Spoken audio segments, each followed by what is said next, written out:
And it is the Pump Fake Pod preview, number 30 out of 31, penultimate conference preview. It's the Southeastern Conference, the SEC, say less, and it's a Pump Fake Pod.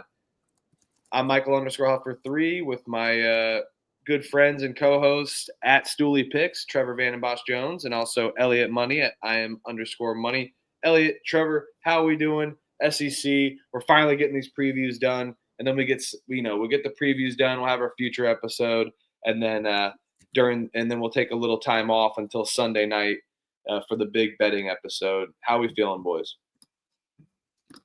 Feel great. We're pretty damn close. Lines are coming out. We're less than a week away. I got off next Monday. It's going to be a beautiful week coming up.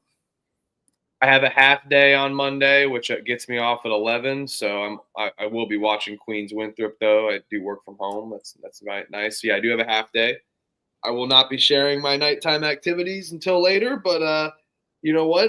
We're gonna be watching all those games, so no problem at all. I'm super pumped. Elliot, how are you feeling? SEC conference previews almost over. Good, man. Just got done watching the Chiefs get a good victory on ESPN. Speaking of SEC, good old SEC ESPN bias. Always love to talk shit on the SEC. So can't wait to dive in. Yeah, they certainly do talk shit on other conferences. There's definitely some SEC bias, but maybe rightfully so, as this moves into a basketball conference over having a football conference. 14 teams, record number last year. 14 out of 16 teams made the NCAA tournament.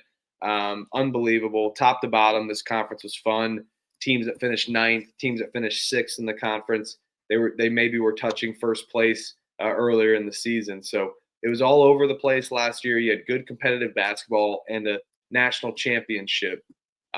Going into SEC, you're going to see that you have a lot of people in year 4 coaching wise. So we're kind of it's a cyclical motion always in college basketball and just life in general, right? And that's what we're kind of seeing. So the motions have been rolled out. Todd Golden, a year 4 coach, wins the NCAA championship last year with a talented team and brings back a lot of talent too. So I'm really excited for all these conferences. I think they definitely could get a high number. They'll be in the teens, maybe double digits for sure, but maybe not 14 this year. We'll see. But again, it's going to be super highly competitive, especially with the additions of Texas and Oklahoma. It's made it very more competitive in basketball.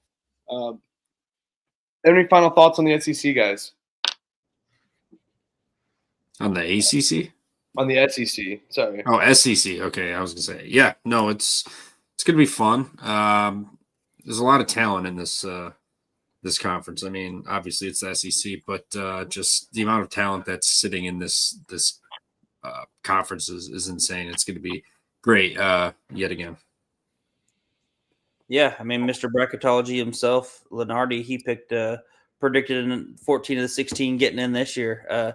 They're in kind of his midsummer preview, so interesting to see how if that comes to fruition or not. But with 14 getting in, that was 21% of the field of 68, so ridiculous number. But I guess deservedly so. We'll see. I don't know. Bias, in my opinion, for a couple of those schools. Yeah, Tad B definitely could be that. But I'll tell you what, though, definitely some returning talent, a lot of up-and-coming stars.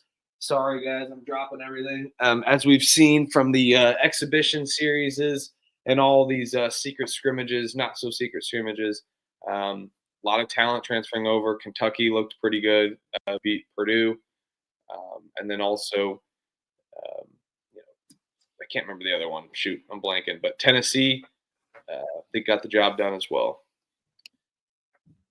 All right, Alabama, the Crimson Tide at Tuscaloosa, Alabama. I have the ACC listed, so apologies there. But last season, 28-9, 13-5 in the SEC, ranked third. One returning starter for Nate Oates, and that is LeBaron Philon. Solid player, returning. I think he's going to even take a step up after averaging almost 11 points per game last year. Nate Oates knows how to get these guys rolling. You got Aiden Holloway also as well coming back or coming from Auburn over to Alabama. Not sure about how all that works. That's an interesting dilemma there. But he did play for Alabama last year, which is so he's got some blood in him now, I guess. But Jalil Bethea coming over from Miami, so tough season last year for the Hurricanes. He was a good player, definitely athletic, and I think with Nate Oates' coaching ability, he can definitely get them to the next level and taking that next step. And then also you got Amari Allen as well, freshman coming in from Green Bay, Wisconsin, Ashwaubenon High School. Where's that, Trevor? That's what was that? Say it again. Ashwaubenon High School. Ashwaubenon. Ashwaubenon. That's how that's Ashwaubenon. Yeah, whatever. Yeah, whatever.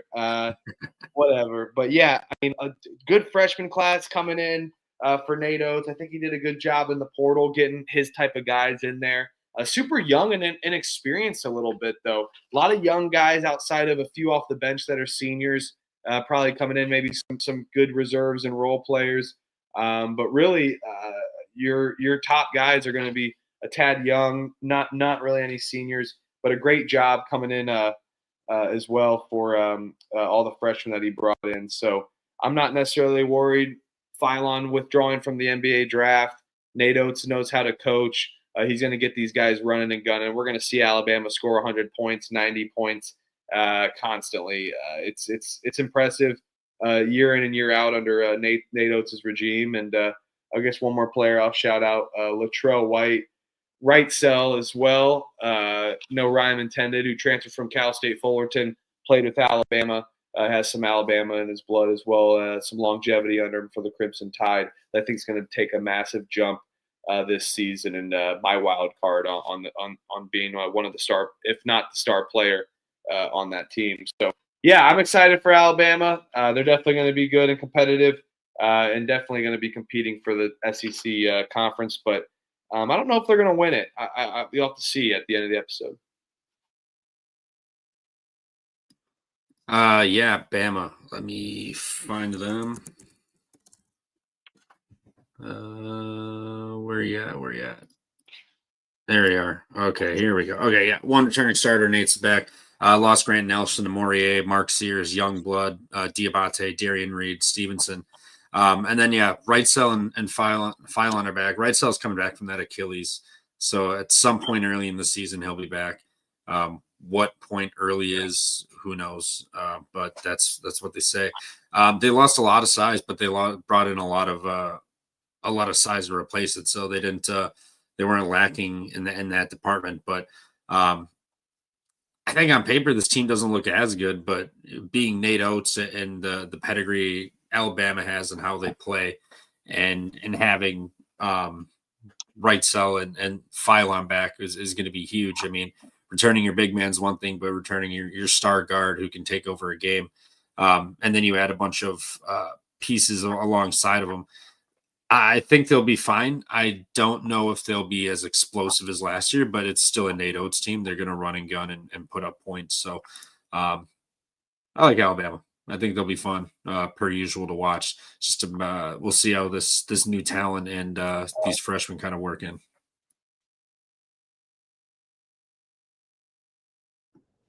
Yeah, I'm curious to see how Noah Williamson translates into the kind of this offense. Comes over from Bucknell, Patriot League Player of the Year, big 7-footer. If you guys remember, we were high on him last year there in the Patriot League. Be kind of curious to see if he can kind of run up and down, fit that style. I think he might be coming off the bench potentially. And then a couple other guys that I'm kind of high on that are kind of newcomers for them. Freshman guard Davion Hanna, he came over from Link Prep here there in Missouri, from Wisconsin as well. So a lot of Wisconsin ties to this Alabama team. And then another guy that's kind of coming over, he's a JUCO player, Preston Murphy Jr., another point guard that was rated, number 38th point guard in the class of 22, ended up going the JUCO route, Northern Oklahoma. put 2 years there in Tonkawa, Oklahoma, and now he's going to maybe be a piece off the bench that can fit their kind of run and gun style for this NATO's team. But they lost a lot, but I don't think he skips a beat here. He knows his style of play, what he likes to do. I think they're just going to continuously punish teams, especially there in the non-conference, with their run and gun style. And then it'll probably end up biting them again there down the stretch there in the NCAA tournament like it typically does. So I think overall, he's going to be kind of right where he was last year, maybe a small step back just in terms of record-wise and finishing-wise there in the SEC. But I think he brought in a lot of good guys, and like I said, if Noah Williamson, if he fits and he's able to run and play that up and down style, I like him to play a big role for them as well. Nate Oates was a teacher in Wisconsin, so he's got like ties and shit. So he always gets a lot of our good players too. So that's why he has a soft spot of going up north and playing basketball. I love it. And also, he probably boozes. He probably boozes with his students as well. I heard teachers in Wisconsin allegedly drink with their students, share cheese boards. But that's just me. That's all I heard. Can't believe everything on the internet. Arkansas Razorbacks out of Fayetteville, Arkansas, last season 22-14. In the SEC, they went 8-10, finished tied for 9th. 3 returning starters for John Calipari for year 2. Which was a rough start, a lot of speed bumps, but they figured it out. Definitely got the job done last year, and at some parts, they were fun. They were fun to watch at times, and definitely played in some good games. But you lose Janelle Davis, who just I feel like didn't translate as much. Then you lost Tiero as well too to the NBA. But you bring in a freshman, Darius Acuff Jr. I think it's going to be absolutely fantastic. Bring back Trevon Brazile, DJ Wagner, who's been with Calipari for quite some time. Malik Ewin coming in from Florida State. So Calipari, he's been able to find a way to translate into the transfer portal era, which is always good. And then you also bring in Nick Pringle from Alabama, I believe, and then South Carolina. My God, he's been everywhere. From Dodge City, Kansas. Shout out cousin Eddie from Vacation Series. But yeah, I like Arkansas. I think their guard play is always going to be good. That's what you expect from Calipari. It's just going to be interesting if they can match that physicality with other SEC teams and that kind of run and gun style of play. But Arkansas are going to be yet again competitive. They're in my top 25 in the country. I'm super high on them, especially with their additions and an Acuff with a freshman. So Calipari, year 2, no sophomore slump because there was never any great rookie year as well for at Arkansas for Calipari. Well, yeah, he met with the team. There was no team last year. It was all add-ons, or transfers. So. As bad as the year was, shout out Arkansas plus 420 for the money line at Kentucky. I'll never forget that game. I love you. That was amazing. All over that for weeks. That was I love when a good plan comes together like that. That was amazing. But yeah, DJ Wagner, Carter Knox, Trevon Brazile, all back. That's big. But losing Davis, Ivisic, Ed Othir, Adu, and then Boogie Fland also hurts. But that Darius Cuff guy, number 1 point guard recruit in the class, they got him. That'll be huge to play alongside DJ Wagner. And then Malik Thomas, top 15 recruit. And then Malik Edwin from Florida State. Florida State had so much ridiculous size and just ball handlers last year. They were never really put it together. But they had talent, and a lot of those guys left, and one of them ends up here. I think he's going to be really good in this offense. And then, Elmir Zvacic, Pro Bowl in Bosnia, Karen Rattel, FIBA national and Lebanese national team. They brought in a lot of guys. So big fan of that. They did lose some experience, but retaining Brazile and Wagner and Knox from your core last year is going to be huge, I think. So I think the amount of talent that's on this roster is just undeniable. I think it's going to take some time for them to figure it out, but this will be like a team, come late February, March. This is going to be a team I don't think you want to see because I think they're going to be firing on all cylinders. I think it will be a little bit better of a year than last year. They're not going to finish ninth. I think they're going to finish above that, but they're going to be good this year. Watch out for Arkansas. I'm a big fan of this team. Yeah, I think like you said, they bring back a lot of the pieces from last year, which will definitely help them earlier on in the season, which is kind of when they really struggled, and then slowly but surely, as the season progressed, as typical Calipari teams do, they continue to get better. I think the ceiling for them is going to just be how good those young guys are, with Ewan, Acuff, and Thomas. I know Ewan's a senior, but those two other freshmen, Acuff and Thomas, I think that's going to really rely on how good of a team this can possibly be. And I'm right there with you guys. I'm a little higher on them this year than I was last year. Second year for Calipari there. He kind of had to short notice put together a team, put together a roster, and try to make it work. He did decent, obviously, there last year, making it to the Sweet 16, I believe, or the Sweet 16. I can't remember. But now that he's got a year under him, I think he's just kind of set himself up for in a good position to be able to take another step forward here in year two there at Arkansas.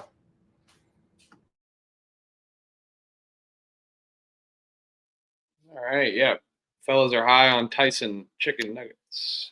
Auburn Tigers, Auburn, Alabama last season, 32-6, 15-3 in the SEC. Finished first, though, in the regular season.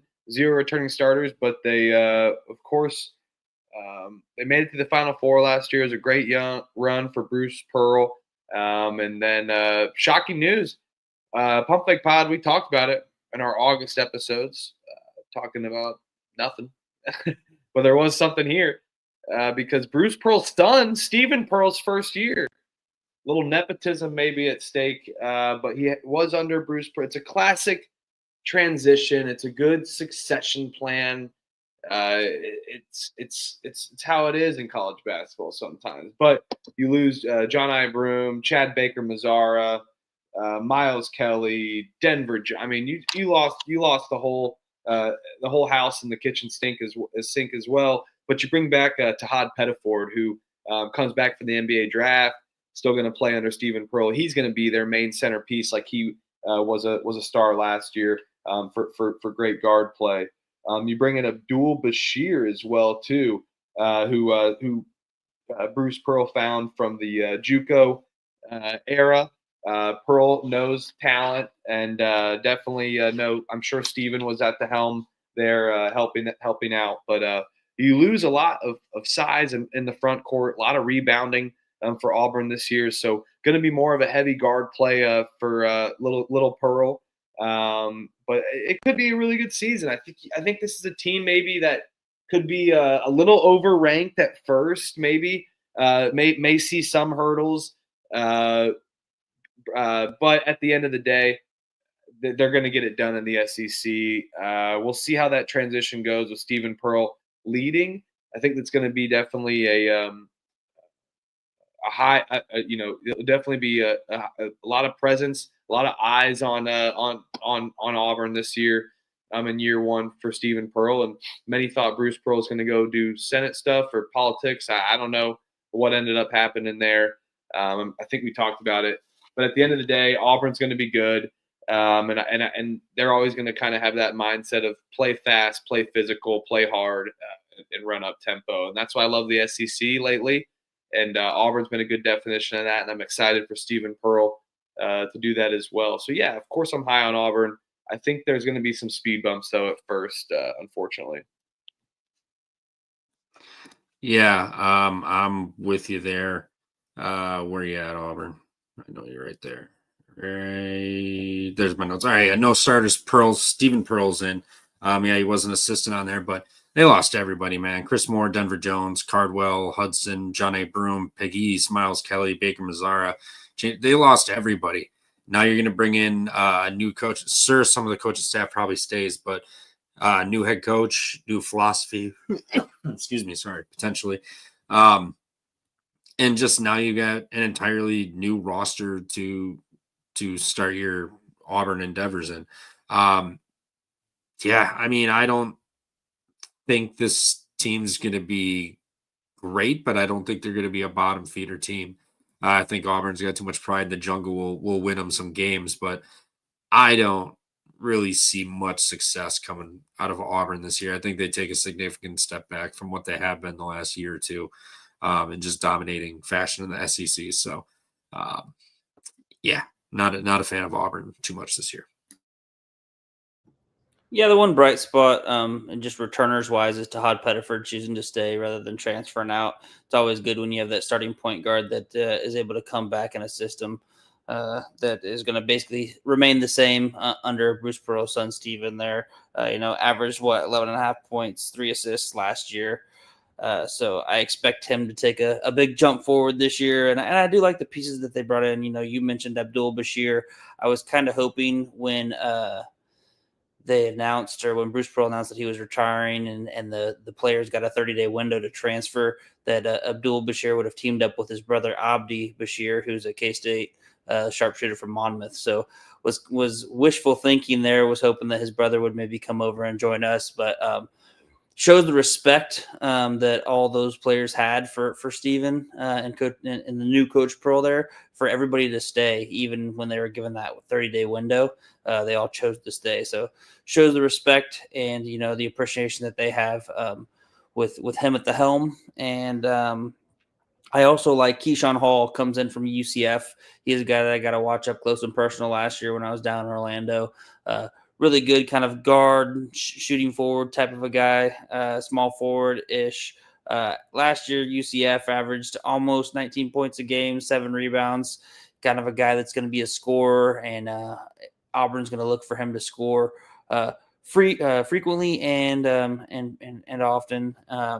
And then another guy that I'm high on as well is the center that they brought over from Mississippi State, Keyshawn Murphy.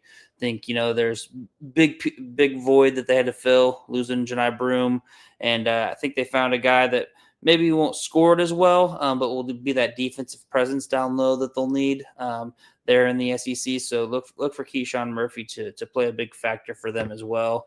Kind of watched, I got to watch all extra, actually bonus basketball when they played Oklahoma State here in the exhibition. And that was when I was really impressed with Oklahoma State. But I was also impressed with just, how well Auburn was able to play, even with it being the first game, official game, not really official, but officially unofficial game of Stephen Pearl's tenure. And I was pretty impressed with what they had. I don't think they're going to be finishing first or near the top. However, I still think they're going to be a solid in team there in the SEC, especially with that home court environment. And I think that they're going to be able to be just fine, qualify for that NCAA tournament, and maybe make some noise as they continue to get better throughout the season. And if they're hitting on all cylinders, they have the talent to maybe make a push to get to that Sweet 16, Elite 8 type of a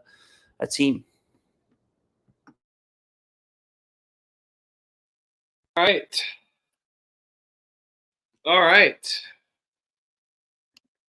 The Florida Gators out of Gainesville, Florida, last season 36-4, 14-4 in the SEC. Finished second in the regular season, but was a number 1 seed last year, and also won the NCAA championship, if you didn't know, in a fun game with Houston. And Todd Golden, year 3 here, 76-33, 2 returning starters. You got to be happy for sure with everything that Todd Golden brings back. You also added Boogie Flan from Arkansas. You bring back Condon, Hoff. I mean, this team is going to be stacked top to bottom, going to be dominant. You bring in Xavion Lee from Princeton as well too. Todd Golden, from scandal on to early in the season to ending on a high note, they're definitely favorites to not only win this conference but repeat as national championships. They're also building for the future, bringing in a solid piece from and freshmen, which is good. I like Alex Lloyd, one of the freshmen coming in from Fort Lauderdale, coming in from the state as well. Alex Condon coming back from the NBA draft, and Boogie Flan right away. Was he a problem for Arkansas last year? I don't know. I think he's definitely wasn't. I know Trevor loves Boogie Flan, and I know he's going to be super high on the Gators this year just with having Flan. And how can you not be? Talent-wise, top to bottom, they're going to be great. Size-wise, solid, and they're going to be chomping up the rebounds. No pun intended. Condon potentially player of the year this year. So Gators definitely going to be in my top 3 of the SEC this year. And we'll be on our show Wednesday in the top 25 episode as well. Yeah, 2 returning starters. I mean, the loss of Walter Clayton, Elijah Martin, and Richard Hall to the NBA is tough to replace. I mean, no matter who you bring in, those 3 guys had any one of them could have stepped up on any night and gone off. I mean, they had options, and all of them could score and handle the ball. So that was huge. They also lost Aberdeen, Alexis, and Kulikas. They did get Xavier Lee from Princeton. I think that'll be good for manning the point, and along with Boogie Flan. And then they got AJ Brown. No, AJ Brown has not gotten traded from the Eagles to Florida. This is AJ Brown from Ohio. He's going to be added in down low, so I think that'll be fine. And like you said, Condon's back. They got a depth and a ton of size on this roster. They've got all the pieces they need to make another run. I really just losing those 3 guards, Clayton, Martin, and Richard is significant, no matter who you brought in. So I think Florida takes a slight step back. I don't think they're going to be like 30-10 or anything, but I don't think we're going to see a team this good. That was that good last year. Come here again, but I don't think Florida's going to be any slouch either. I think if they repeat, I wouldn't be shocked, but just given the backcourt that was lost and they got to replace, I think that's just going to be a little much, and it's going to take some getting used to, and it's going to be a little bit back here for Florida. Yeah, I mean, you said it. Hell of a job retaining the front court. All their big pieces that they have to fill are there in the backcourt. But good start with bringing in Xavier Lee from Princeton there, and Boogie Flan from Arkansas. 2 guys that I think will be able to be very successful there as backcourt mates there at Florida under Todd Golden. I think, you're going to look at maybe a little bit bigger of a starting lineup. I think they might go kind of like a 3 big type of a lineup with Condon, Howe, and Chinulu, maybe. And then have those, Xavier Lee at point guard, Boogie Flan at the shooting guard. So look for them to maybe go a little bit bigger. They kind of deployed that down the stretch there in the NCAA tournament. But, easy to retain a lot of the team, especially after coming off of a national championship. It's easy to say, hey, let's go repeat, bring the same pieces back. But like what Todd Golden has, like what he brought in there to kind of fill that void and fill that gap of those people that are have departed. Will Richard already is making a big impact in the NBA, playing for Golden State. He's been playing significant minutes and kind of utilizing that great cutting that he showcased last year for Florida here at the next level. So he is definitely one of those big pieces that they're going to have to fill. Don't think they quite have that type of a player that they brought in. And I think that might make it a little bit tougher for them to repeat. It's always hard to repeat, especially with the targets on your back. But I think with the talent they have and the front court that they have, they very well might be able to do that for sure.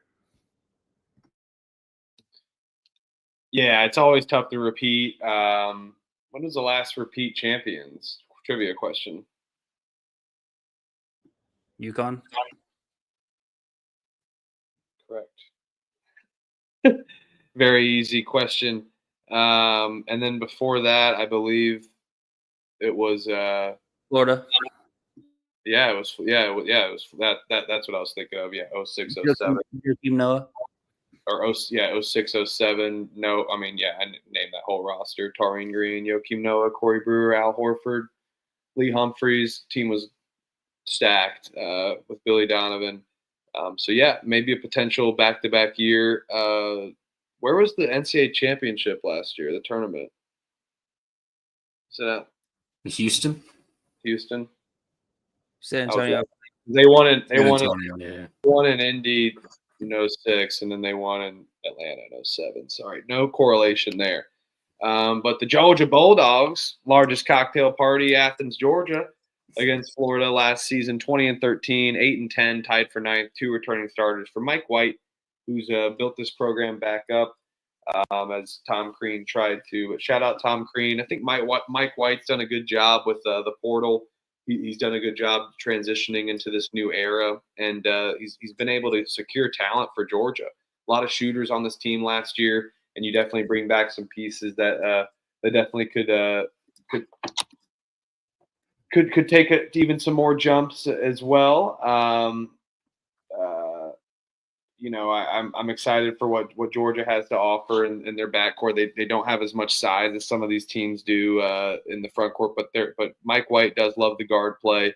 He likes extending the floor, playing that motions kind of style offense, and I think a lot of these players that he brings in as well too, whether they're being a freshman or transferring in from some other D1 team. He's always transferring for shooters. He's looking for shooters. He's looking for scores because that's what it takes for those guys to take that next jump into the P5 era. So I think Georgia has a chance to be flirty yet again. I think it's kind of going to be like how they were last year, flirting with 20 wins, struggling at times, but also competing, especially at home. So Georgia building it back up. I like Mike White as a coach. I think he brings a good amount of stuff on paper, but I kind of think he's more of a recruiter than he is a coach as well. But he's done a great job, and I like a lot of the players on Georgia this year. So yeah, they're going to be good. They're going to be good this year. Maybe right around, or maybe even a little less of a step back with some of the pieces that they lost, but they'll be right around that number yet again, I think.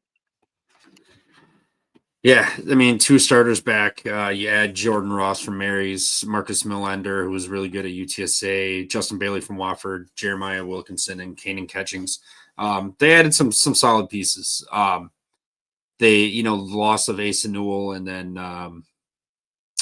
Silas Demery are going to be big. I mean, those guys were really, really talented. Our boy Blue Kane is back with Santos Cyril and Justin Abson. So they got some decent returning players. Blue Kane, pure energy guy. We all know this. Can get that place jumping in no time. But they lost a lot of talent and solid players. I know they brought in some decent ones, but what they lost, I think, is more significant than what they brought in here personally. So I think they have a good team, but it's not like they don't have a guy who can take over a game and win it for you yet. Maybe they'll find one. But just on paper with who they brought in, they don't really have a takeover guy, which I think is going to cost them in some games. And then if, you don't have that guy, you need everybody to be playing well and making smart decisions and whatnot. So I think it's going to be a little bit of a tough year for Georgia. I don't know if they'll be as good as they were last year. I think they take a little bit of a step back. Yeah, Mike White. I think he did a good job of bringing in the appropriate type of transfers that he was looking to bring in to fill the loss of Silas Demery and Asa Newell going into the NBA draft. I would have maybe liked to see him get a little bit more kind of known and proven shooters. They brought in some guys that can definitely score with Jeremiah Wilkinson, Jordan Ross.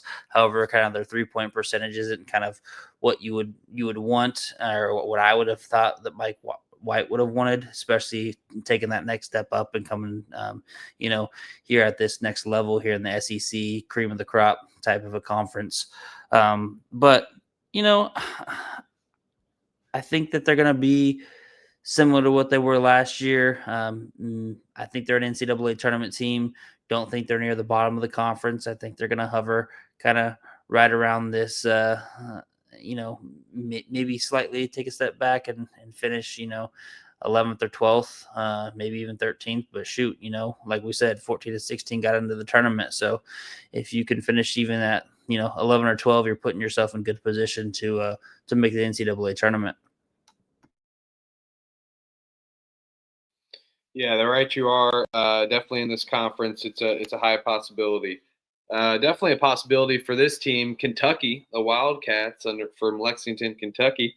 Last season, 24-12, 10-8 in the SEC, tied for sixth with one returning starter for Coach Mark Pope in his second year, which I think is going to be great. I enjoy Mark Pope. I think he brings a lot of flair. He brings a lot of discipline. He's a coach that you want to have, especially in college, and he seems like a stand-up guy as well too. And he's got that Kentucky blood in him. Also, you bring back Otega Oweh, bring back in Otega Oweh, and he was an absolute stud last year, stepping in, and then also bringing in Diabate from Alabama, Jalen Lowe from Pittsburgh, Jaden Quintance from Arizona State, which is always get out of Arizona State while you can. He had his fun. He planted his seed. But I would say like Kentucky, they have the most depth in this conference. They can play a lot of guys, not necessarily Calipari's platoon system, but they have the capability of doing that, to play 10 guys, 9 to 11 guys. And they're going to be shooting. They're going to be running and gunning. We saw that last year in the years prior. But, Mark Pope definitely knows how to run a system. He can run a systemic offense, and he knows how to get the best out of his guys. So whoever he brings in from the transfer portal, I think he's going to know that their strengths right away, their weaknesses. This is Kentucky, man. He knows what it takes to win in Kentucky, and he knows how much winning means to these fans in Kentucky. So give me the Wildcats as a potential favorite to win this conference, and definitely the most depth in the SEC. So I like the players that they bring in, and they can make even a deep run in the NCAA tournament. Unfortunately, go Hoosiers.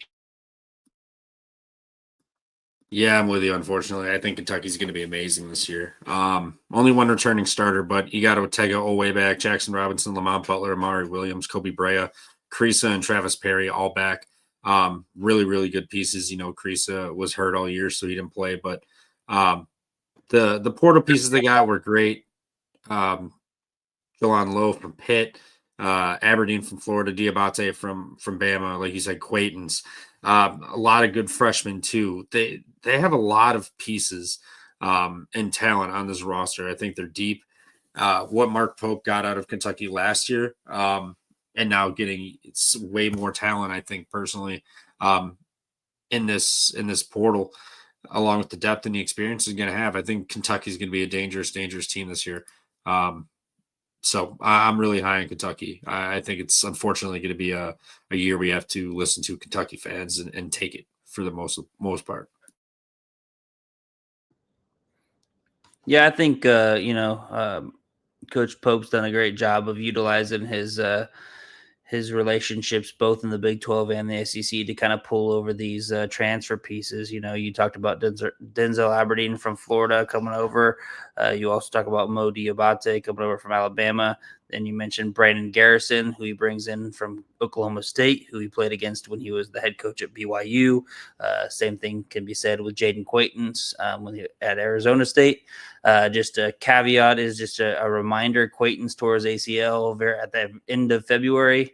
They're not quite sure when he's going to be able to participate. Typically, you would say about 8 months would be that. So you're targeting like right now as a start date, but who knows if he's fully cleared, if he'll have minutes restrictions, things of that nature. So expect a slower start for him kind of at the start of the season, but then kind of see an increase in uptick in his playing time as the season progresses. And one other guy I'm pretty high on, Cam Williams. He's another guy that they brought in the transfer class, comes over from Tulane, started 28 games as a true freshman there at Tulane, averaged 10 points, 4.5 rebounds. So I think he's another guy up front in the front court that can be a guy that brings a lot of energy and just a guy that kind of does it all, kind of a junkyard dog type of a style with him and Garrison. I think both of those guys are going to be the nasty guys that will do, get in the trenches, do everything that they need to kind of get those wins for Mark Pope and the team. So I'm pretty high on those guys. And then the other one that they bring in, he brings in a couple guys from Utah.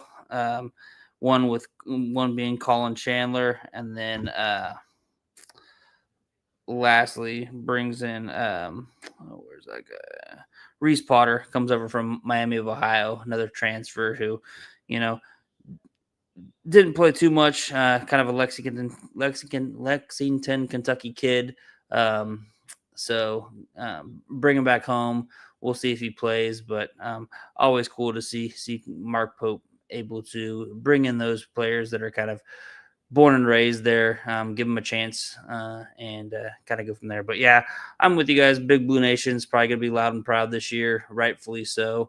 I think it was a great hire, and they're just going to take another step forward underneath Mark Pope here. And shout out, I'm in my new home, by the way. My new neighbors are big Kentucky fans, so I know that they're tuning in. So it'll be fun once IU and Kentucky end up playing. But in other news, football news. Hey, do you mind if I take this real quick? I'll do LSU, and then I gotta run and do the baseball thing and hop right back. Go for it. All right, LSU, where you at? Right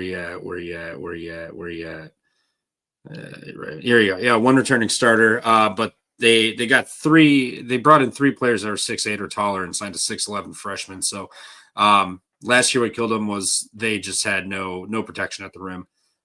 It was a free for all. So they addressed that issue. They got a bunch of tall players, and then they brought in 3 transfer guards, 6'4" to 6'6". So they got tall all the way around. Dayton Thomas from UNLV, Michael Nwako from Mississippi State, and PJ Carter from Memphis. So they addressed their big issue last year, and I think this team is going to be better than what they were last year. Last year was rough, and they had no size or defense or anything inside. Now you got big guards, big men down low. I think they're going to be able to take a step forward here.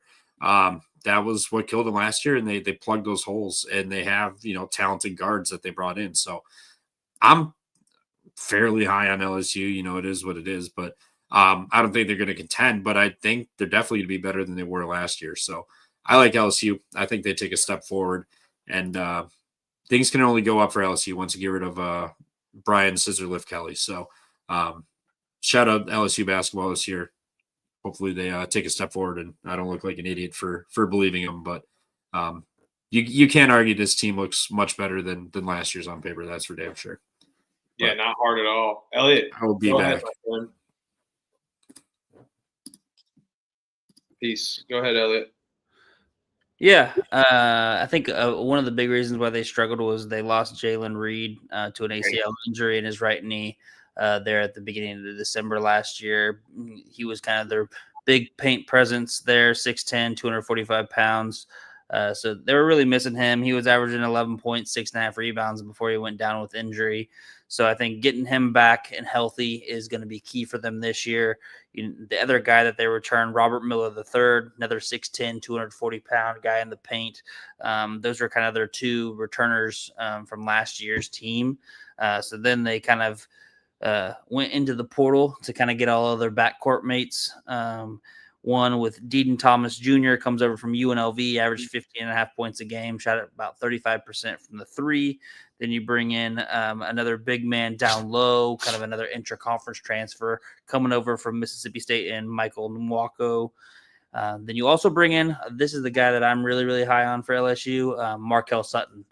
He was a guy that K-State was trying to get, but LSU was the highest bidder. He was the Summit League Player of the Year, or one of the front runners for Summit League Player of the Year last year. I think he was Player of the Year, if I can remember correctly. But averaged 19 points, 8 rebounds for your Omaha, Nebraska Mavericks.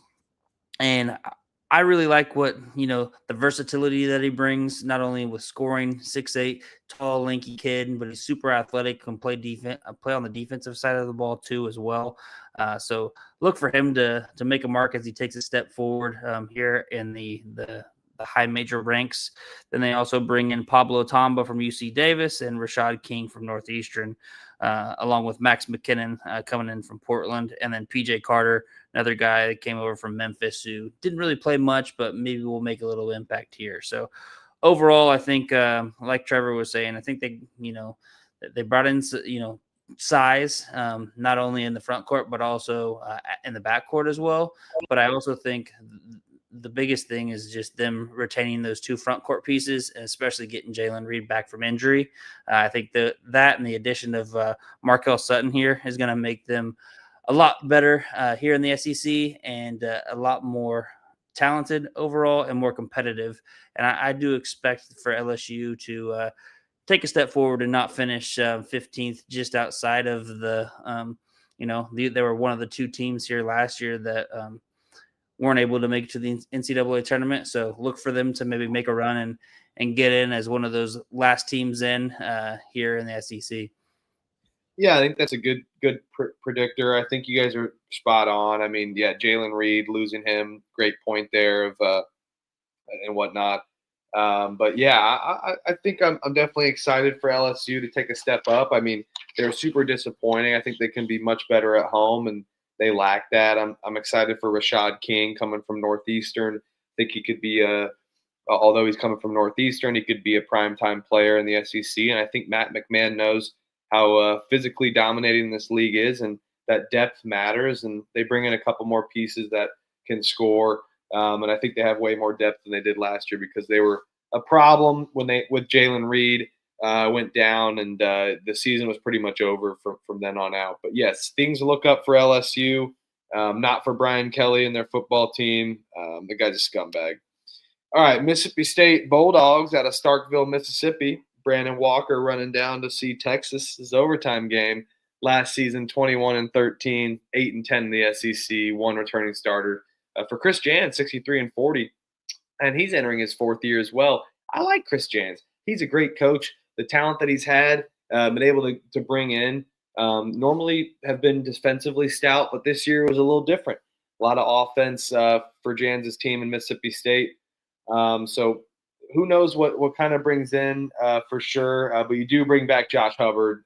Josh Hubbard, who is always fun to watch. He brings a lot of tenacity on the court. He brings a lot of he plays with kind of a chip on his shoulder, and I like that. I just felt Mississippi State kind of just lacked their home court advantage. They just kind of lacked defense. They couldn't stop a cold. They go on runs, very volatile. But Hubbard definitely could be a SEC Player of the Year. Mississippi State best backcourt in the conference, especially with Hubbard being there. And then bringing in Quincy Ballard from Wichita State, which I'm sure Elliott's upset about. I'm sure he was maybe flirting with Kansas State, potentially, allegedly, that is. But they lost some seniors, they lost some talent down low, but they definitely brought good replacements in the front court as well. So love the backcourt, love Chris Jans, and love Josh Hubbard in Mississippi State this year. I think they definitely will finish higher than tied for 9th, and could potentially be a good seed in the NCAA tournament as well, too.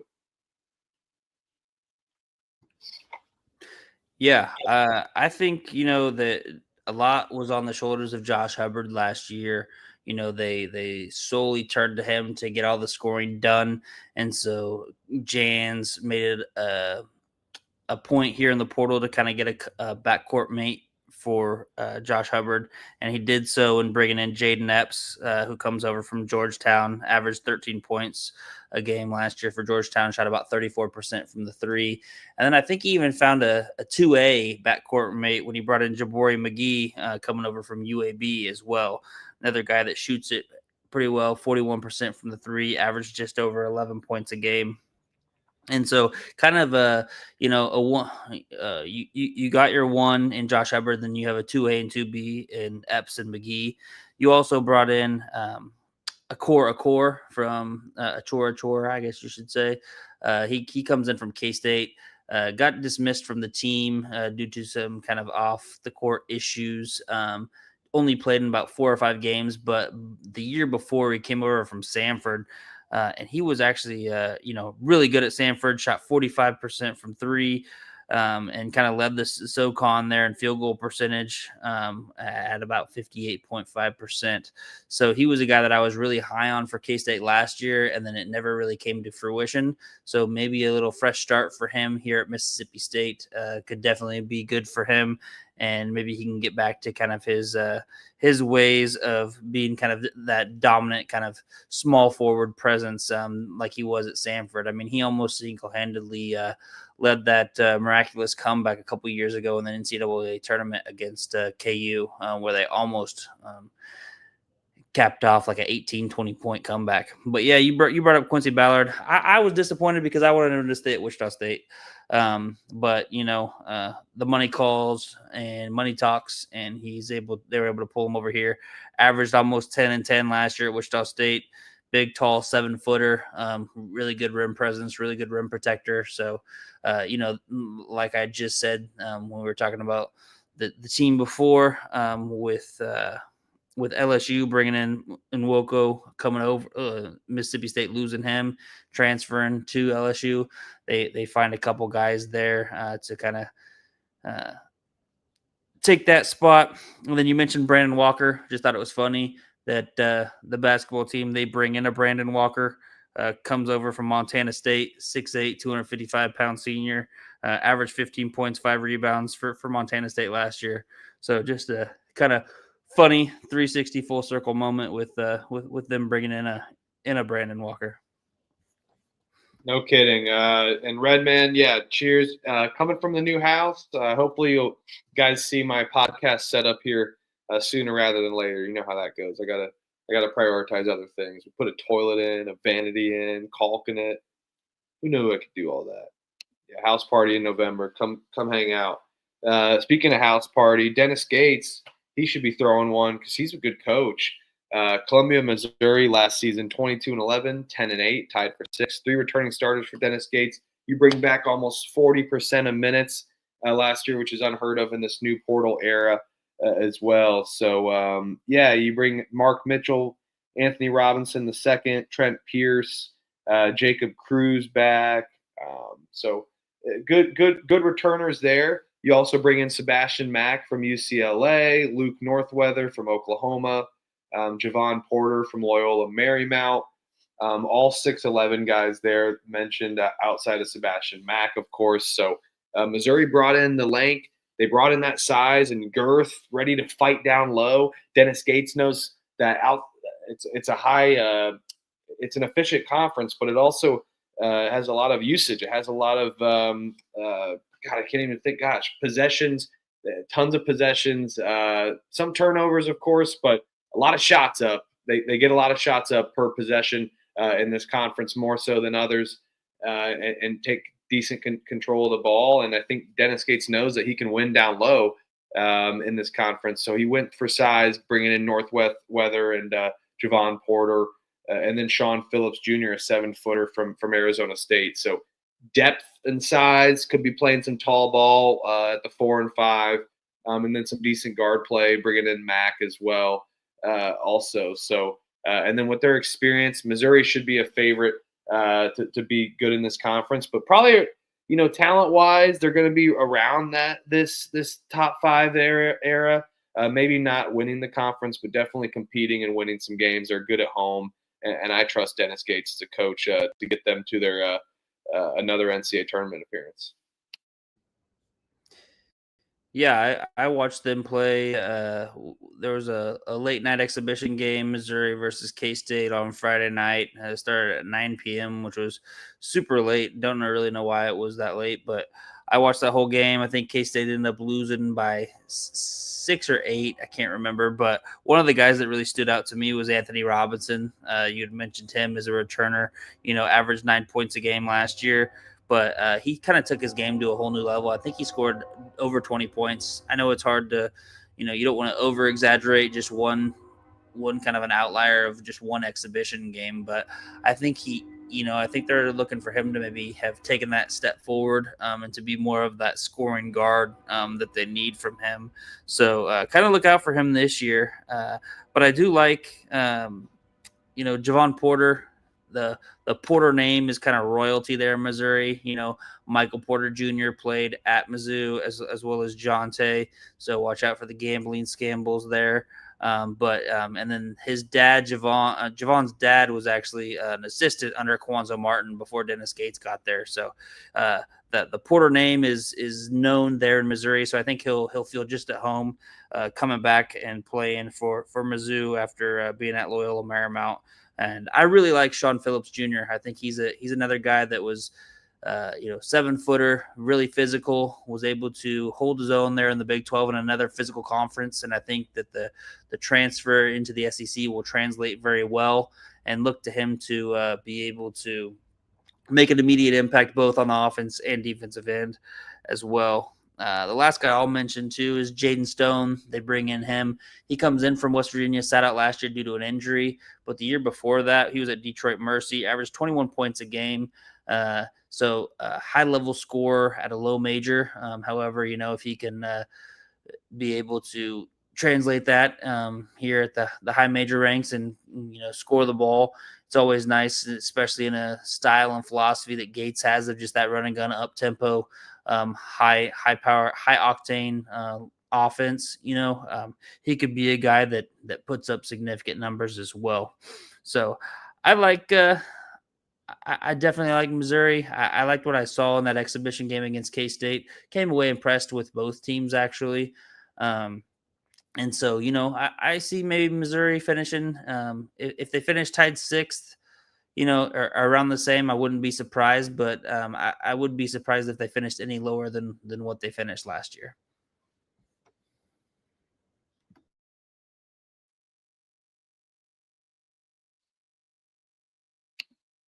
Oklahoma, the Boomer Sooners out of Norman, Oklahoma, last season 20-14, 6-12, tied for 13th, but still made the NCAA tournament. And they don't bring back anybody from last year, which is probably a good thing. I didn't like Oklahoma. I didn't like watching them. I think they lacked give a shit factor.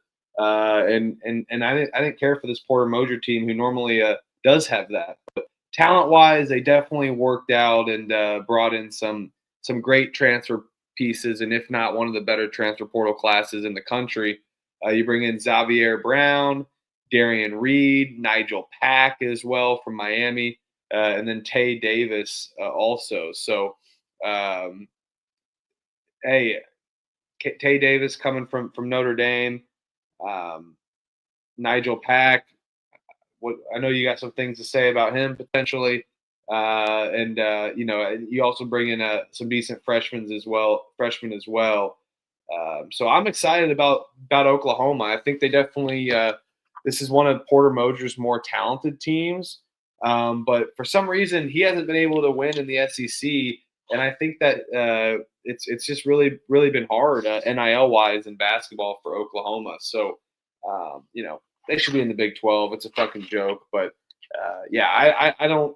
I think SEC, they're going to struggle yet again, something similar to last year, good in non-conference play and then 6-12 in the SEC. I think this is another similar book for Oklahoma, even with the pieces that they bring in the transfer portal. And it may be even a tougher start for them with all their different transfers coming in and not gelling properly and lacking some continuity and familiarity together. So, yeah, I like Oklahoma.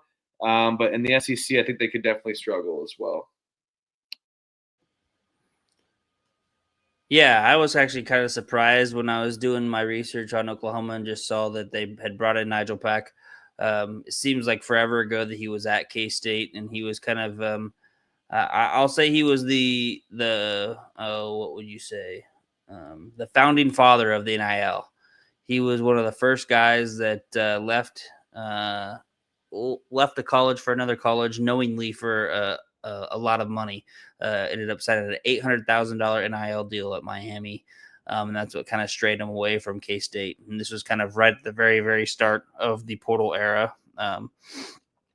But yeah, I think looking at those, the transfers that he brought in there at the guard spot, I think Xavier Brown is probably the one that stands out to me the most. I think he's going to be the one that makes the biggest impact, especially because not only did Moser sign him, but he also signed his dad his dad, Justin Scott, comes over from St. Joseph's as well, was kind of the lead recruiter for St. Joe's.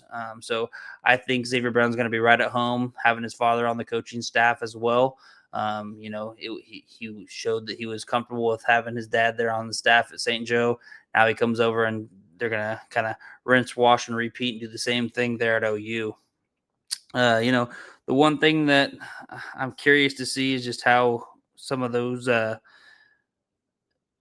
big men down low kind of translate there in the front court. I know they bring in a couple guys from smaller levels and from the JUCO ranks, and they also return a couple guys that were red shirts last year. One specifically cool, a talk. I think he's going to be a guy that possibly could play some minutes for them.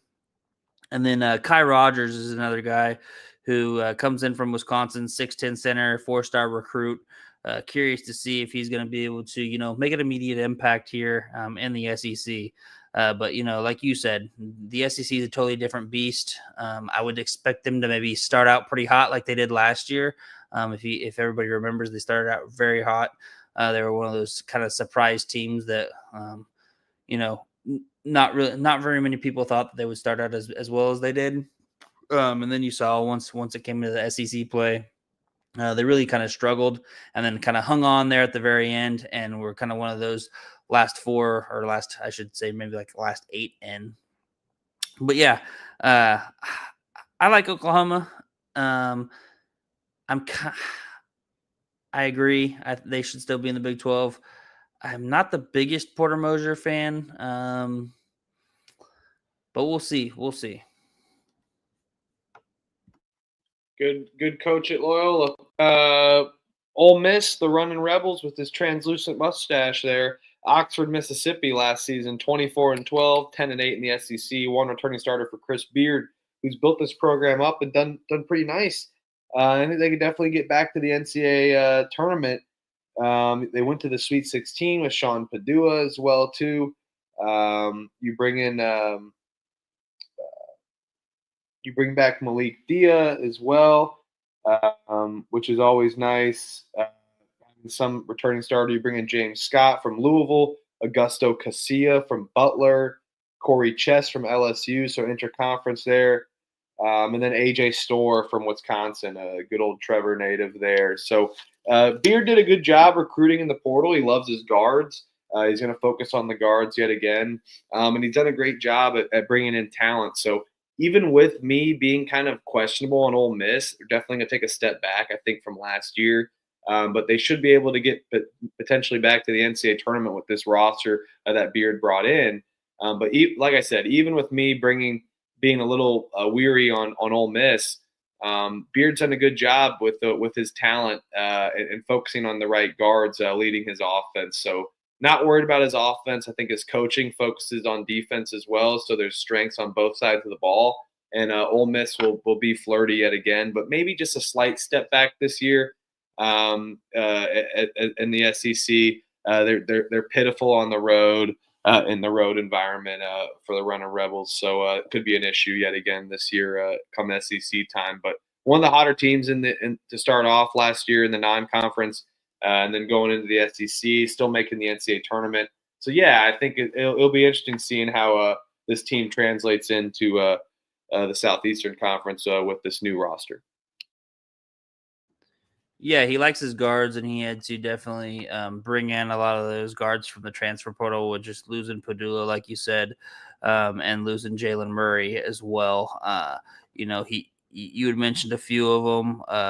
Another guy, James Scott, comes over from Louisville. They bring in another guy from Louisville in Corinne Johnson, and they also bring in another interconference transfer, and Travis Perry comes over from Kentucky. So there were guys that didn't necessarily play a lot of minutes or really play too much of a role there, but obviously with the eye for talent that Chris Beard has, he obviously saw something in all of those guys to be bringing them in. Another guy that I'll kind of I might be a little high on is Kezikiva. He comes over from High Point, guy that averaged 15 points a game. So he's kind of a proven guy. Doesn't really necessarily maybe shoot it well. Comes from France, but has that European style of basketball, able to share the ball. Maybe, you'd like for him to get better from the 3-point line, but I think that he would be able to be a guy that could potentially fill that role in the point guard, or fill that point guard role with the graduation of Padula. So I think, Ole Miss probably going to take a step back here this year. But I think that they might be, still one of those teams that's going to be knocking on the door of the NCAA tournament berth. Yep, maybe one of the final teams. Team that I'm not too high on, though, a team that I don't think is going to make the NCAA tournament, South Carolina. The Gamecocks out of Columbia, South Carolina, last season 12-20, 2-16, finishing 16th in the SEC. 0 returning starters for Lamont Paris, who year 2 makes the NCAA tournament for Paris, who had some good talent in 23-24, and even some pieces last year. And this year as well. Bad year last year, couldn't do anything. They struggled yet again, constantly. Couldn't win games, couldn't close out games, even games that they were close in. And I think that comes down ultimately to coaching. And I'm not just that high on Lamont Paris, unfortunately, even with the good year that he had and bringing South Carolina back to the NCAA tournament. But decent piece. You bring in Michi Johnson from Ohio State. He's always good, but he's been on losers. You bring in an Essen Doko from Providence, and then Kobe Knox also from USF. So some decent scores that Lamont Paris definitely got in on the spring and summer. But talent-wise, they just don't size up to some of these teams that we've been talking about as well. So I think it's definitely going to be tough. He's going to have to learn how to slow down possessions, minimize possessions to be able to win these games, maybe kind of play at a slower pace, kind of like how South Carolina does, and focus on the defensive perimeter, especially, and also getting some rebounds. That's the only way South Carolina is going to be able to win these games, because I think scoring-wise and just talent production, they lack this, and is one of my least favorite teams in the conference. So South Carolina in the bottom of the SEC yet again for year 4 for Lamont Paris for me. Yeah, coming up of a 26-win season. They're 2 years ago making the tournament. Now they go down to a 12-win season last year. I think, bringing Michi Johnson back, maybe Paris is trying to bring a little good juju with Michi Johnson, since he was, at South Carolina for that 26-win team. Then he left and went to Ohio State on kind of a 1-year trial basis, and now he's back for the Gamecocks. So we'll see if maybe he can have a little bit better success like he did when he was at South Carolina the year before, when he averaged 14 points a game. And you had mentioned Kobe Knox, another guy they bring in. Elijah Strong comes over from Boston College. And then I'll also mention I like Esendaku, comes over from Providence. He's kind of a big rim protector, size down low. But another guy to kind of look out for, kind of a stretch 4 guy, comes over from UC San Diego.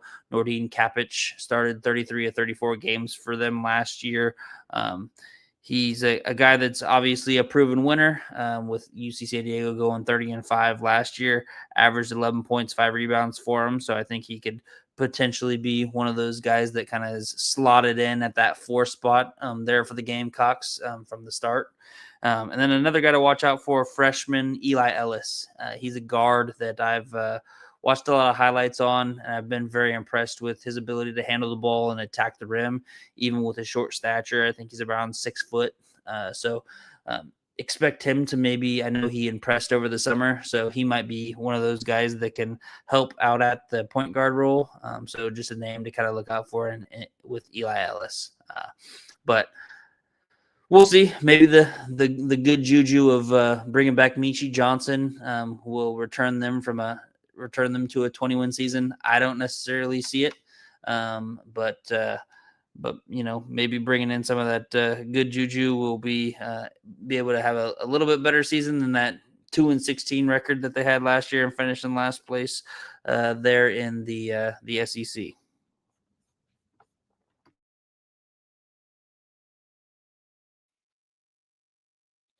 All right, I think we got 3 more to go after this, or 4 more to go. Tennessee, the Volunteers. Elliot, I'm gonna put you on the spot. You always read one. Go ahead.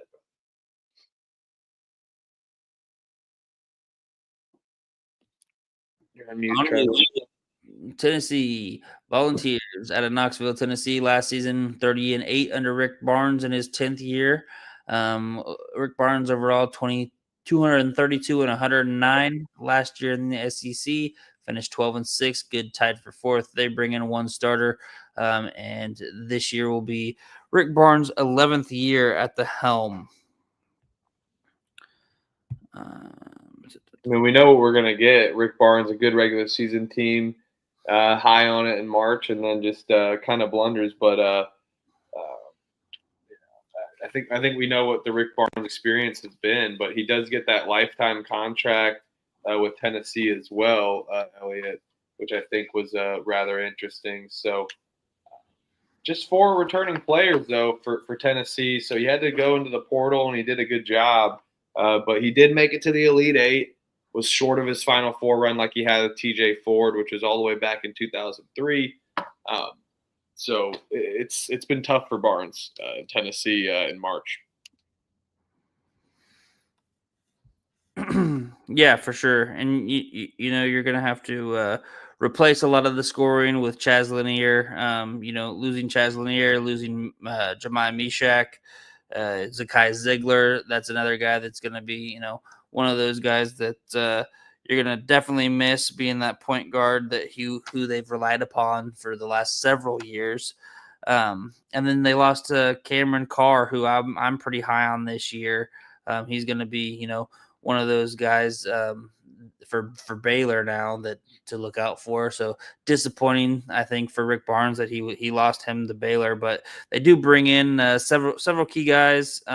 Jacoby Gillespie comes over from Maryland last year, averaged 15 points a game, 5 assists, 2 steals in about 32 minutes played, shot 40% from the 3, 87% from the 3-point line. So I think him coming over from the Crab 5 lineup is kind of a good replacement start to replace Zakai Ziegler. The only downfall with that is you're bringing over a guy that is already a senior, so only has that 1 year left, which is unfortunate, just because of the fact that they had Ziegler in the program for 4 years, 5 years. But I do think that that's a good guy to kind of plug and chug and kind of be able to be formidable at that point guard spot. Then they have Amari Abram coming over from Louisiana Tech. Last year averaged 12.5 points, 4.5 rebounds, and shot about 37% from the 3. As Virgil said, kind of here in the chat, they're small forward or projected starting small forward is Nate Emmett. He's a freshman coming over from Virginia, Warrenton, Virginia. Went to Highland School. I think they're very high on him. They think that he's going to be one of those guys that's going to be able to definitely put the ball in the basket, score. I even saw that they were bringing up kind of comparisons to Kevin Durant because I know that Rick Barnes, he had brought in Kevin Durant there when he was at Texas. Not quite sure if that's something that, is possibly comparable. Ament is a little bit smaller than him, but, number 4 overall class in the class of 2025. So obviously he's definitely super talented. Barnes has said himself that he's the most talented player that he's gotten since Durant. So I think you're right with that, Virgil, that they're definitely putting a lot of stock in Ament as well. And then they bring in a intra-conference transfer in Jalen Carey. He comes over from Vanderbilt. And then kind of lastly to round out their kind of starting five is center. Their one lone returning starter from last year, Felix Okpara, comes in, a guy that definitely solidifies their defense and them on the defensive end. And, definitely on the defensive side, you know what you're getting offensively. Maybe he can be able to possibly get a little bit better in terms of just skill wise.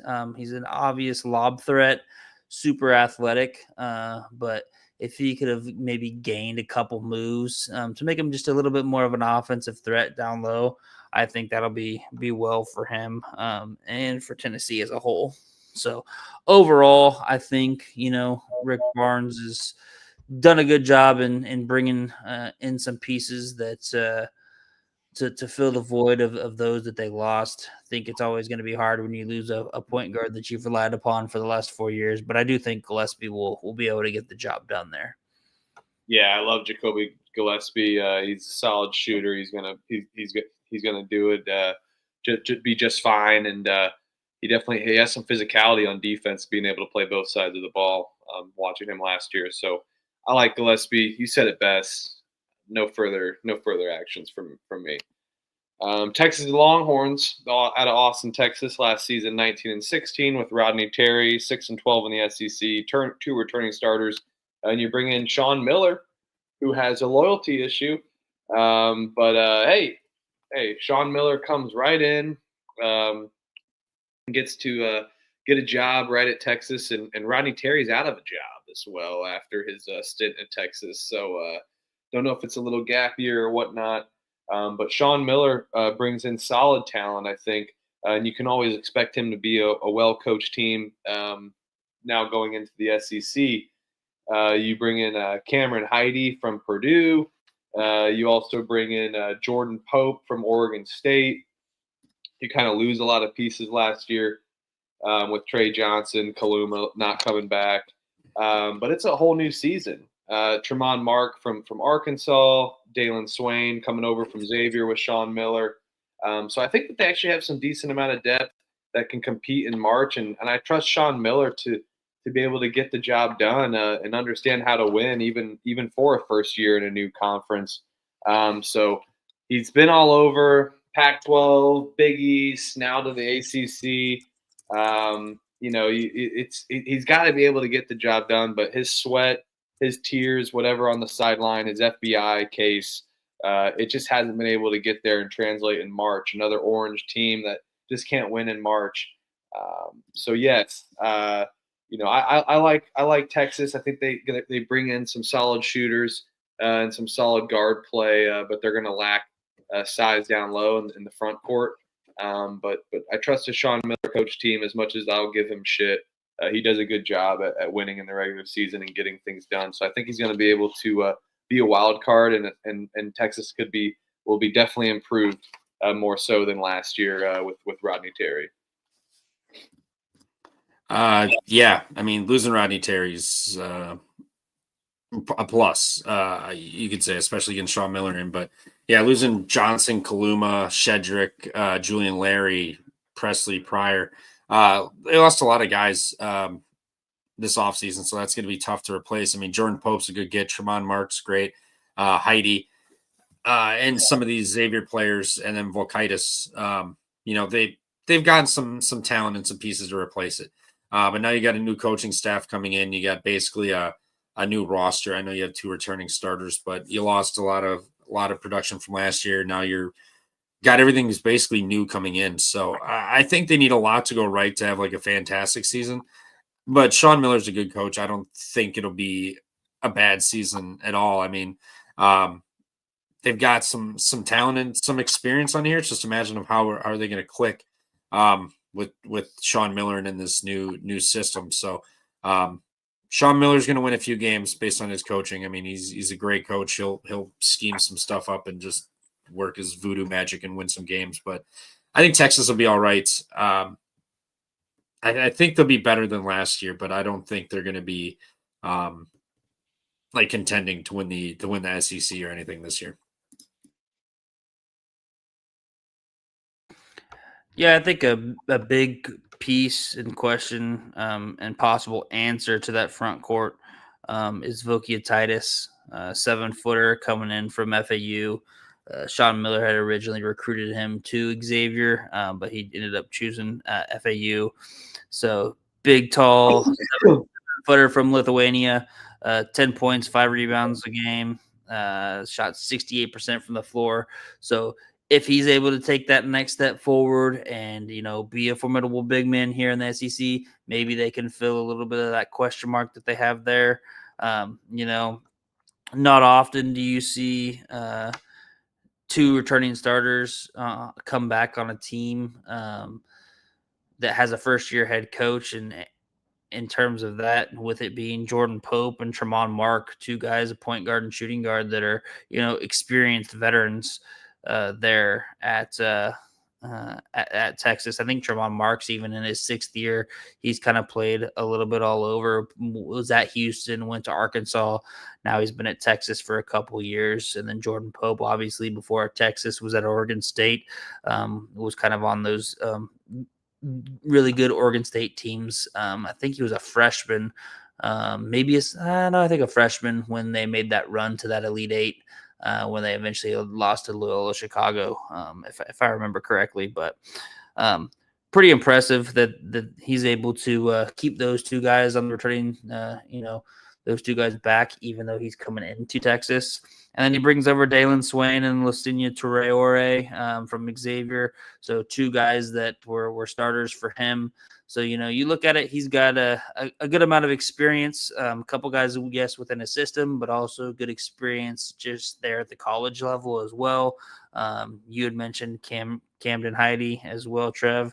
So I think, they've got a good amount of pieces, but then when you look at kind of the bench, maybe that's my biggest question mark. 1 through 6, maybe 7 are kind of proven guys that I think are going to be good for them. But, after that, what happens?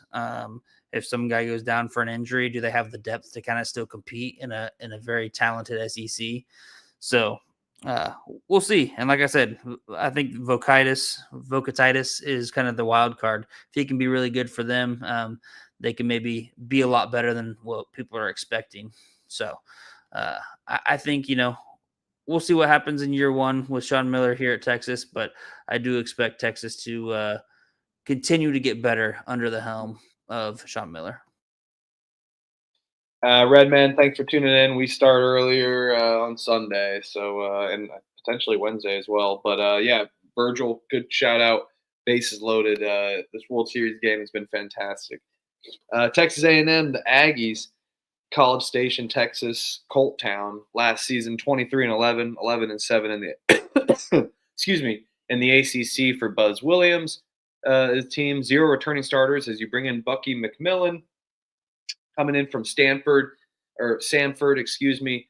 And we always bet on Samford. We called them out early. Excuse me, I can't stop coughing. In 2023, Trevor, early on in the Pump Fake Pod, year 1, we sought out this team. We knew that what they were capable of translating and doing. And that's what they did with the transfer portal. And I think McMillan did a great job for A&M. He's got NIL money at A&M, of course, getting Pop Isaacs from Creighton, Mackenzie Mbako from IU, who I guarantee he will take a better step than he had under Mike Woodson. But Mbako, he ended up being able to shoot the ball at the end of the year. And then Rashawn G from USC as well. Bucky McMillan gets, and then Federico from Texas Tech comes in, and then Jamie Vincent from Texas. So intrastate transfers. But talent-wise, they definitely got some okay pieces, but maybe a tougher start for Bucky McMillan. I'm excited to see their run and gun kind of style of play. Going to be different than Texas A&M's offense under Buzz Williams with heavy defense.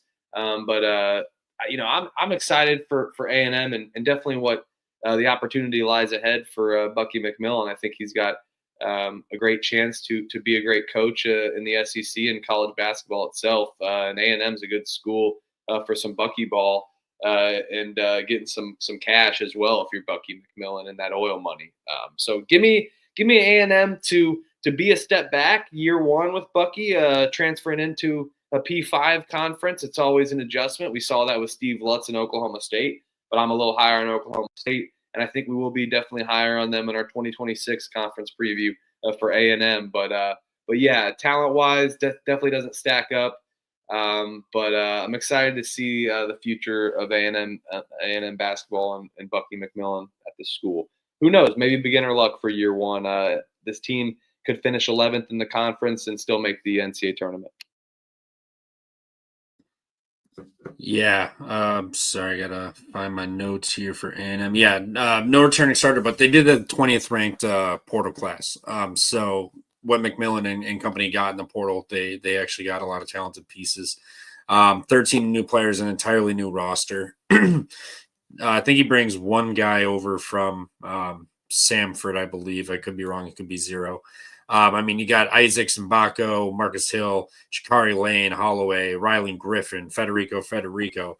You know, a lot of names that you notice and have a lot of talent. Federico. Well, also, I thought his name was Federico, not Frederico. So I learned that today. I've been saying his name wrong for the past 2-3 years, however long he's been here. But he's not like the biggest dude. He's tall, but he's not a gigantic dude to where he can kind of bang down low. If he struggled in the Big 12 with that, he's going to struggle mightily in the Big East, SEC with that. So I think that might be a little bit of an issue is the size that they have, and then also just learning the system of buckyball. I mean, entirely new roster. Granted, they have a lot of experience and age, so that might help them out to click earlier, but still a ton of pieces they're adding. Now you got Bucky coming from the SoCon up to the SEC. That's a gigantic changing in competition and styles of basketball. So I think it'll take a little bit of getting used to for them. I think, you know, down the road, Bucky's a great coach. He's going to figure it out. Would I be shocked if they somehow rattled off like a 500 year in the SEC? I guess no, but I don't think this team's going to be having a great year. Not to mention, you know, you lost what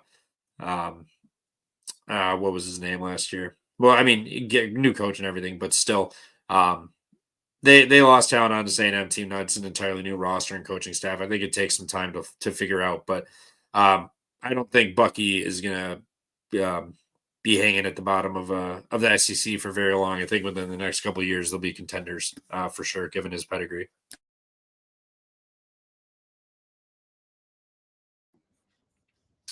Yeah, one guy, the guy that came over from Samford, Josh Holloway, averaged 9 points, 3 rebounds for him last year. Was SoCon 6 Man of the Year for Bucky there. It'll be curious. I'm just curious overall, just to see how the Bucky ball translates to the SEC. Yesterday they had an exhibition. They ended up beating Arizona State 95-88. Kind of their starters: Rylan Griffin, Federico, Marcus Hill, Rashawn Agee, and Jakari Lane. One interesting note was that Mbako did not play. I'm not sure if he's hurt, if they arrest him, not quite sure.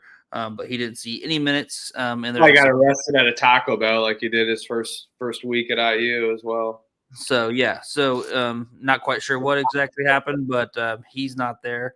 And then I know that Pop Isaacs is another guy. He was not playing either. So he's a big guy that I think they're going to definitely rely on. He had hip surgery in December. Not quite sure what the timetable is for him to return, but if he's going to be one of those guys as a point guard, obviously you saw what he was able to do at Texas Tech, and then he came over to Creighton, was having an unbelievable season at Creighton before he just randomly decided to get this hip surgery after the defeat of KU. But I'm pretty high on Jakari Lane, comes over from North Alabama. Was hoping he would stay at North Alabama. We'll see how that kind of translate from the mid-major level to the high major. They bring in 2 transfers from KU, Rylan Griffin, who started for him, and then also Zach Clements. He's a guy, he actually shot, I think he had 20 points in the exhibition game yesterday. So overall, they brought in a good amount of pieces. Another guy to mention, Ali Dibba, comes in from Southern Illinois, the Missouri Valley. He's another guy that was a kind of a key contributor yesterday as well. But yeah, I think they're going to kind of be a wild card team with all these guys that they bring in. Marcus Hill comes over from NC State, Rashawn Agee from USC. So bringing in all these guys that definitely can play, have been known to play, known to produce. Now they're going to play this totally different style. They only have that one guy coming over from Samford who's been in this system. And we'll see kind of how that translates. And I'm curious to see overall just how it translates at the SEC level, especially with kind of middle tier talent and some higher tier talent mixed in. So. All right, and the final team of the SEC preview, Vanderbilt Commodores, Nashville, Tennessee, 20-13 last year. For year one of Mark Byington, 8-10 with 2 returning starters on this roster. You bring in some good pieces as well too. North Carolina transfer Jalen Washington, a Jacksonville State transfer, and Mason Nicholson as well. And Devin McLaughlin, a.k.a. Okereke from Cornell, who's going to be able to score the ball. NC State transfer, an Oklahoma transfer, Duke Miles. So another interconference transfer here in the SEC. I like Vanderbilt. I think they're going to be flirty. And I trust Mark Byington as a coach. I think he brings some solid coaching mechanisms and just a good system that he develops always in the program. And year one was great for Vanderbilt after struggling with Jerry Stackhouse. So I'm excited. I think they don't really have a go-to guy, but a lot of an okay to go-to guys because they bring in a ton of pieces. And I think they could easily play 10 to 11 guys. And that's always a good thing come March, where it takes to win for Vanderbilt. I like them. They went to the NCAA tournament. They lost in the first round, but they definitely could come back with a vengeance here. But talent-wise, maybe it doesn't stack up on paper. But again, so much depth to bring in to the SEC. It's going to matter come March for the Commodores. So yeah, I think they could definitely be another NCAA at-large bid. Yeah, what Byington did last year was great for Vanderbilt. You lose Jason Edwards, that's going to be tough. But you got Jalen Washington from UNC with some size. You got Mason Nicholson, Frankie Collins, Tyler Harris, Mike James, Duke Miles. They've added some decent pieces, and they actually added size too, where they kind of struggled from. I forget the guy's name, but he was playing the center at 6'7" last year for Vanderbilt, and that's I still don't understand that reference. I freaking TikToks. Yeah, I got Elliot a few times when you weren't here. I was like, it did not maintain. I had a little buzz. I don't know what it is either. I did learn this motion though. So I'm 30. I'm too old for TikToking. Yeah, just I think they added some pieces to at least help in that area, similar to what LSU did. Got exposed and didn't have size, and it really hurt them. Now you added some good. You get Frankie Collins, experienced guard. He was pretty good. Jalen Washington from UNC. That'll be nice. But they returned some guys, and they added some decent talent with these guys are experienced. So I think adding that, I think that can only really help Vanderbilt. I think they're going to have a little bit better of a year. I think they take a little step forward. I don't think this is going to be a team that wins another 4 or 5 games, but I think they can win another 2, maybe 3 games in the SEC here. And Byington's been a great coach, so I got faith in him. And I think this roster is decent enough to take a step forward, given the amount of turnover and whatnot that's in this conference. But shout out from within. 199 had to stop by just for SEC talk. Love it. Thanks. Appreciate you. Appreciate you, man, tuning in. Less than a week away from picks, finally. Sunday night, tune in for the whole Monday slate, starting with 8 a.m. Queens, Winthrop. Elliot, round us out for the final SEC team preview, and then we'll give our top 16 prediction. Yeah, McLaughlin was that guy that was the 6'7" guy down low that was starting at 5.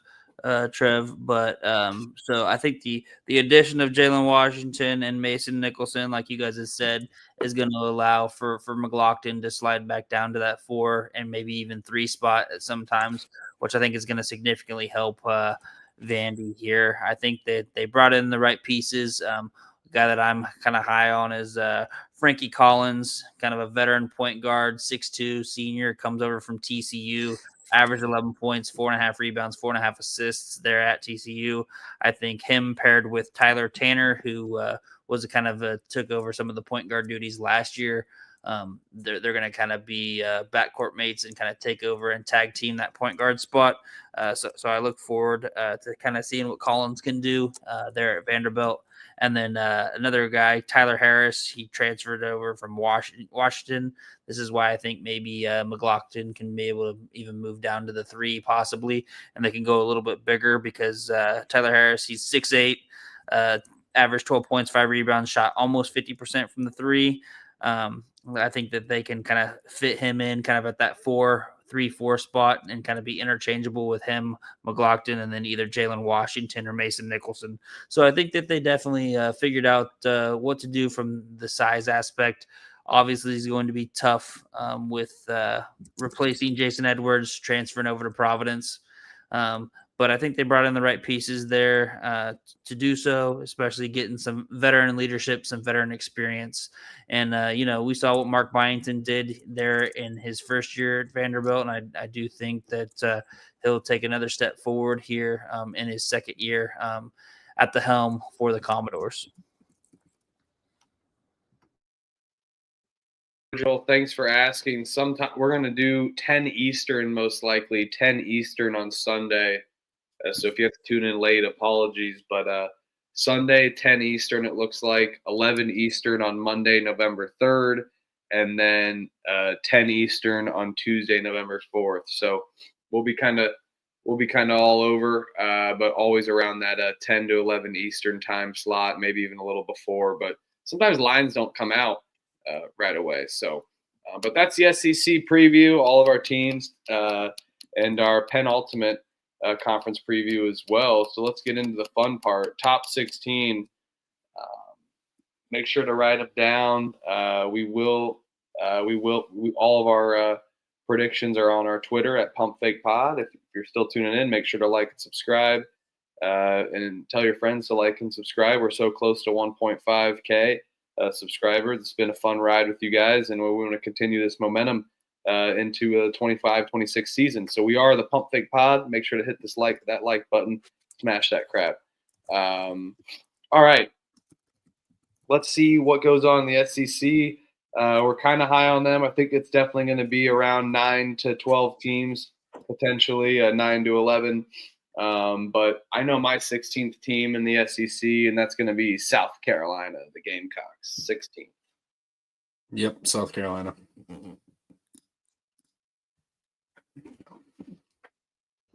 Yeah, I'm going to have South Carolina at the bottom as well. Pour them on Paris. All right. 15th for me is Oklahoma. 15th for me is Georgia. 15th for me is going to be LSU. 14th for me is going to be LSU as well. 14th for me is Oklahoma.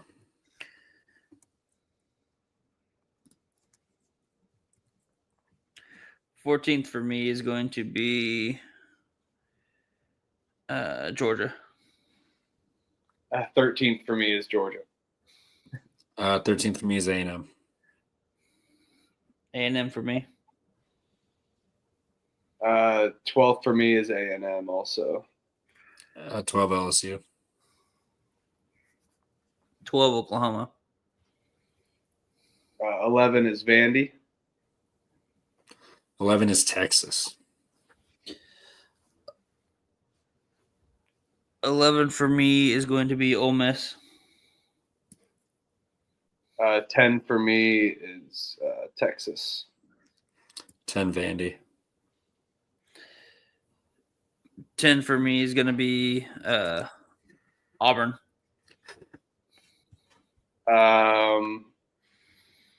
9th for me is going to be Ole Miss.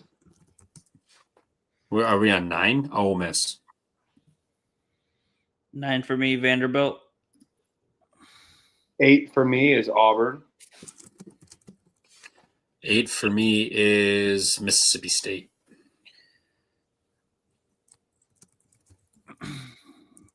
8 for me, Texas. 7th for me is the Missouri Tigers. 7th is Auburn. 7th, Mississippi State. 6 for me is Mississippi State. 6 for me is Missouri.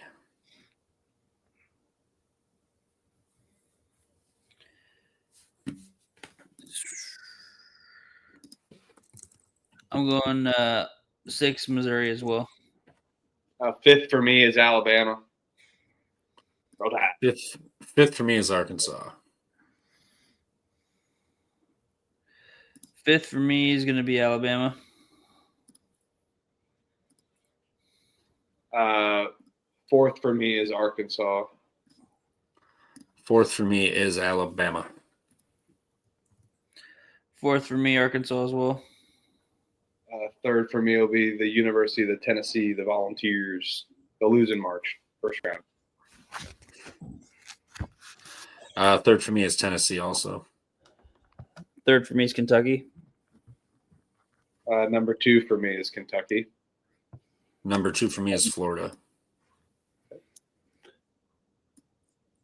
2 for me is going to be Tennessee. Number 1 for me is Florida. Number 1 is also Florida for me. 1 is Florida. You just said 2 is Florida. 2 is Florida. I'm sorry, 1's Kentucky.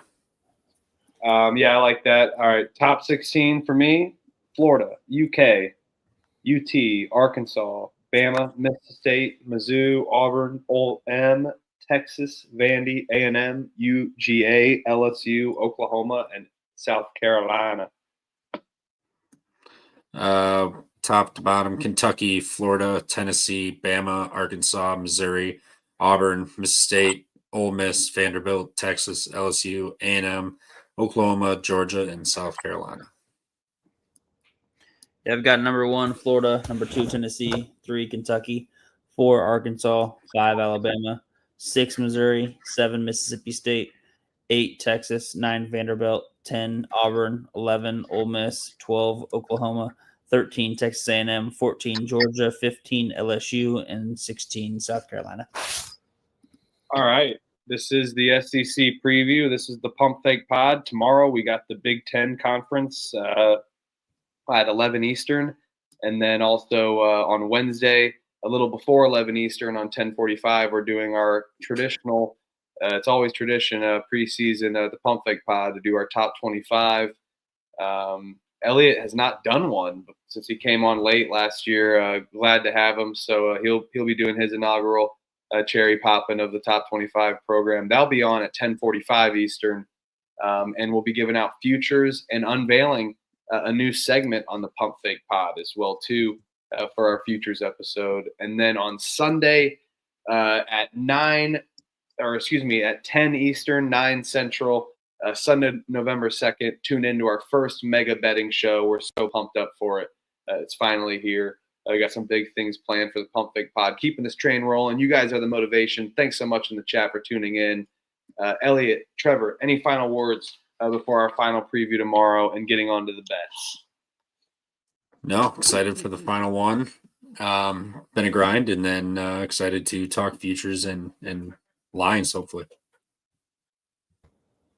Yep, last week of practice. Everybody's getting into the nitty gritty, getting the rosters final or the lineups finalized. Should be a good time. We stacked the film. I feel the most prepared into this transfer portal. Last year, November was my only losing month.